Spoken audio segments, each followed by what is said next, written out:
শুভেচ্ছা সবাইকে। গত কিছুদিন যাবৎ আপনার ফেসবুকে ভাইরাল হচ্ছে, সেটা হচ্ছে বুয়েটের অটোরিকশা নিয়ে।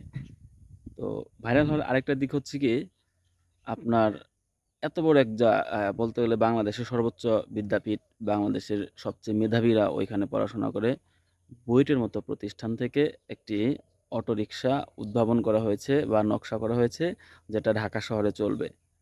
তো ওনারা আ মানে হাস্যরসের বিষয় হচ্ছে, ওনারা যে নকশাটা করেছেন, আর যে মডেলটা করেছেন, এটা আজ থেকে ৩ থেকে ৪ বছর আগে আমাদের গ্রামে-গঞ্জে থেকে চলে আসতেছে। আমাদের গ্রামে-গঞ্জের ছোট, ছোট আপনার ইঞ্জিনিয়ারিং যে কারখানাগুলো আছে, সেখান থেকেই তৈরি করা হচ্ছে।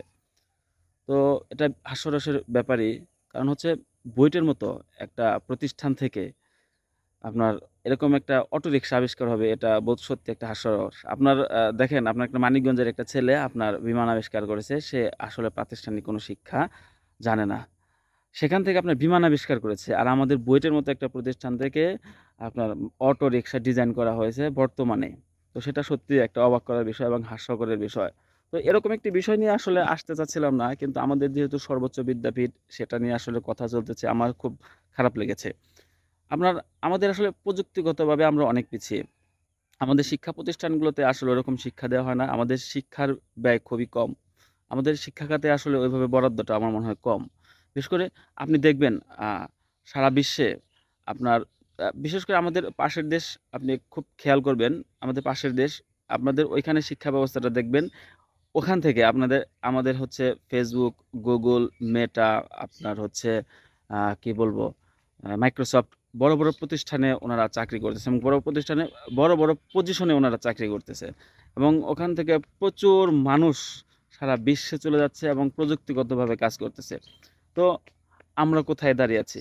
আমাদের কি আছে? আমাদের উদ্ভাবনী শক্তিটাই কি? আমাদের নিজস্ব প্রযুক্তিটাই কি? আমাদের এই শিক্ষা ব্যবস্থার মাধ্যমে আমাদের দেশের বিশেষ করে বুয়েট, চুয়েট, রুয়েট থেকে আসলে ফলাফলটা কি আসতেছে? ওনাদের দ্বারা আমাদের কি হচ্ছে? আমার মনে হয় না, কিছুই হচ্ছে না। কিছুই হচ্ছে না। আমাদের আসলে দেখেন, আমাদের শিক্ষা ব্যবস্থাটা কিরকম বা আমাদের গ্রামে-গঞ্জে মানুষের ধারণাটা কিরকম? সেটা হচ্ছে, আমাদের এই গ্রামে-গঞ্জে আ বিশেষ করে এই দারিদ্র্য শ্রেণীর আমাদের বেশিরভাগই তো গ্রামে-গঞ্জে আসলে নিম্ন মধ্যবিত্ত বা মধ্যবিত্ত মানুষদের বসবাস। তো তাদের ধারণা হচ্ছে, ছেলেকে আসলে কোন রকমে কত কষ্ট হোক, ছেলে নেশা করুক, ছেলে আড্ডা দিক, ছেলে এসএসসি পাস করলেই হবে। এরপরে কি হবে? ছেলেকে হয়তো পুলিশের চাকরি দেওয়া হবে, হয়তো আর্মিতে চাকরি দেওয়া হবে। মানে একটা সরকারি চাকরির আশায় তার এসএসসি পাসটা কোন রকমে করা। আমাদের গ্রামে-গঞ্জের শিক্ষা ব্যবস্থার বর্তমানে এই অবস্থা। তো ভাই, বিষয় হচ্ছে, যে শিক্ষা ব্যবস্থা শুধু অর্থের কথা বলে, আপনি এখানকার শিক্ষা ব্যবস্থার সিস্টেমটা হচ্ছে এরকম, বা আমাদের এখানে মানুষের একটা চিন্তা ভাবনা হচ্ছে এরকম যে, আমি পড়ালেখা করে আপনি টাকা কামাবো। এ পর্যন্তই আমাদের মানুষের শিক্ষা গ্রহণের ধারণাটা এরকমই। তো আমাদের আসলে আমরা অনেক পিছিয়ে আছি সারা বিশ্ব থেকে। আমাদের আসলে নিজস্ব বলতে কোনো কিছু নেই। আমরা আসলে এগিয়ে যাইনি, আমরা পিছিয়ে পড়তেছি। আমরা সবকিছু ধার করে নিচ্ছি। আমাদের বলতে গেলে, দেখেন, আপনার কিছুদিন আপনার আমাদের এখানে যে একটা পারমাণবিক কেন্দ্র হয়েছে আপনার, কি বলবো? কোথায়? পাবনায়। আমাদের শিক্ষার্থী কোথায়? আমাদের নিজস্ব প্রযুক্তি কোথায়? আমাদের সব প্রযুক্তি রাশিয়ার থেকে ধার করতে হয়েছে। আমাদের স্যাটেলাইট উৎক্ষেপণ করা হয়েছে। আপনার সব প্রযুক্তি ফ্রান্স থেকে আপনার ধার করা হয়েছে। তো সুতরাং বলতে গেলে আসলে আমাদের কোনো নিজস্বতা নেই, আমাদের কিছু নেই। তো এর জন্য আসলে আমাদের মানসিকতার পরিবর্তন করতে হবে। আমাদের শুধু আ আসলে শিক্ষা ব্যবস্থা তো নাই, আমাদের সবার পরিবর্তন হতে হবে। আমাদের আসলে সবসময় কর্মমুখী শিক্ষা গ্রহণ না করে আমাদের প্রযুক্তিগত শিক্ষায় এগিয়ে যেতে হবে। কিন্তু আমরা সেই পথে আসলে কতটুকু এগোচ্ছি? আমি আসলে জানি না। আসলে আ একটা গ্রামের একটা ছোট্ট ছেলে, সে আবিষ্কার করতেছে আপনার বিমান।